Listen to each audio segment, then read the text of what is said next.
ये प्रदर्शनी मत लगा पाएंगे। मैं निशब्द हूं दोस्तों। शुभम गुप्ता जिसने देश के लिए सर्वोच्च बलिदान दिया, जिसको जम्मू कश्मीर के राजौरी जिले में आतंकवादियों ने शहीद कर दिया, जिसके माता पिता का रो रो कर बुरा हाल है, और जो मैं आपको वीडियो बताने जा रहा हूं ना दोस्तों, इसने बेशर्मी की, बेहुदगी की, सभी हदों को पार किया है। किस तरह योगी सरकार के एक मंत्री योगेंद्र उपाध्याय अपने हाथ में 50 लाख का चेक लेकर जाते हैं और उनकी शहीद की मां को पकड़ के लाया जाता है फोटो सेशन के लिए, फोटो अपॉर्चुनिटी के लिए। मैं नहीं समझता दोस्तों इससे ज्यादा शर्मी की, बेशर्मी की, बेहुदगी की कोई इंतहा हो सकती है। देखिए जरा वीडियो। जरा एक मिनट आप मैडम एक मिनट थोड़ा पीछे हो जाओ। मुझे सब कुछ नहीं चाहिए। मेरे ये प्रदर्शनी मत लगा पाएंगे। दोस्तों बीजेपी वही पार्टी है जो शहीदों के नाम पर वोट मांगती है। आपको याद होगा 2019 का वो इलेक्शन कैंपेन जहां प्रधानमंत्री मोदी ने बोला था, मित्रों क्या पुलवामा के शहीदों के नाम पर वोट मिल सकता है क्या? दोस्तों अगर इनको लगता है कि इस तरह फोटो सेशन करवाने से शहीदों के परिवार में जाकर इनको वोट मिल सकते हैं, तो मैं समझता हूं बेहुदगी की, बेशर्मी की ये इंतहा है। ये एक सभ्य समाज पे, एक राजनीति के नाम पर एक तमाचा है। दोस्तों अब मैं उन चेहरों से आपको रूबरू कराना चाहूंगा जिन्होंने अपना सर्वोच्च बलिदान इस देश के लिए दिया है। Captain Shubham Gupta, havildar Abdul Majid, captain MV Pranjal, lance naik Sanjay Bisht, para trooper Sachin Laur. इन लोगों ने दोस्तों देश के लिए अपनी जान निछावर कर दी है। एक बार फिर ये तस्वीर को देखिए दोस्तों।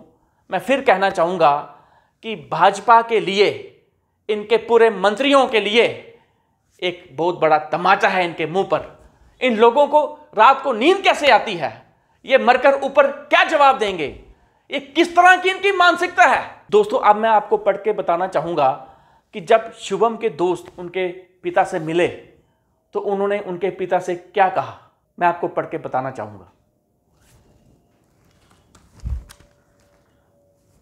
जम्मू कश्मीर के राजौरी में आतंकवादियों से लोहा लेते हुए आगरा के लाल शुभम गुप्ता ने सर्वोच्च बलिदान दिया है।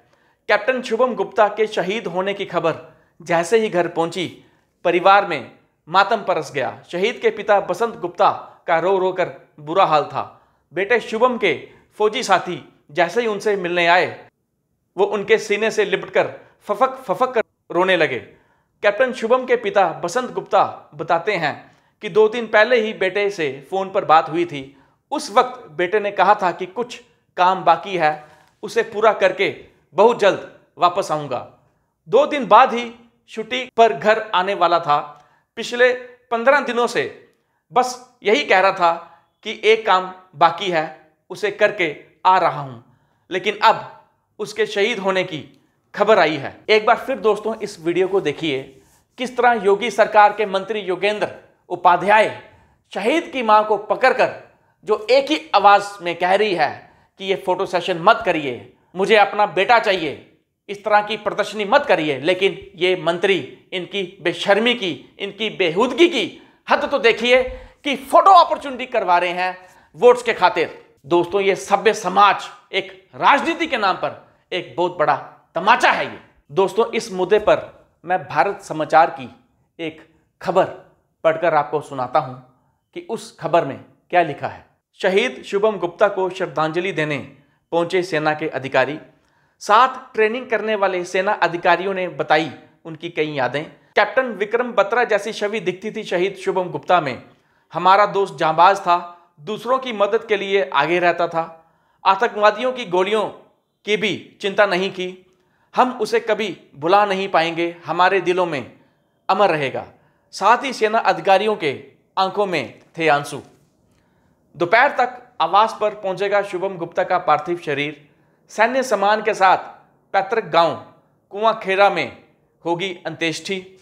ताजमहल के पास प्रतीक एनक्लेव में रहता था शहीद का परिवार। दोस्तों याद करिए 3 महीने पहले हमारे 3 जांबाज जम्मू कश्मीर में शहीद हुए थे, लेकिन तब बीजेपी के कार्यालय में प्रधानमंत्री का स्वागत हो रहा था। क्या वो एक दिन के लिए इसको टाल नहीं सकते थे? उन पे फूल बरसाए जा रहे थे। अरे साहब, एक दिन के लिए तो टाल देते शो अपना। आपने उन शहीदों के लिए एक लफ्ज तक नहीं निकाला और आप समझते हैं कि इस तरह फोटो सेशन करने से आपको वोट मिल जाएंगे। मैं दोस्तों ये समझ नहीं पा रहा, जब ये लोग मां से मिलने जाते हैं तब कैमरा लेके जाते हैं, जब खिलाड़ियों से मिलने जाते हैं तब कैमरा लेके जाते हैं, और अब इनका मंत्री इस तरह फोटो सेशन करवा रहा है, फोटो अपॉर्चुनिटी करवा रहा है और ये समझते हैं इनको इस तरह वोट मिल जाएंगे। दोस्तों मैं समझता हूं, मुझे भाजपा पे तरस नहीं आता, मुझे दुख होता है अपने लोगों पे जो आज भी समझते हैं कि इस तरह करने से हिंदुत्व बुलंद होगा, जो आज भी समझते हैं इस तरह करने से भारत देश का नाम रोशन होगा। दोस्तों मैं समझता हूं ऐसी मानसिकता वाले लोग ये देश के लिए सही नहीं है। मेरी शुभम गुप्ता, उनके परिवार, उनके माता पिता के लिए संवेदनाएं हैं। दोस्तों निशब्द हूं, मेरे पास आज शब्द नहीं है। नमस्कार।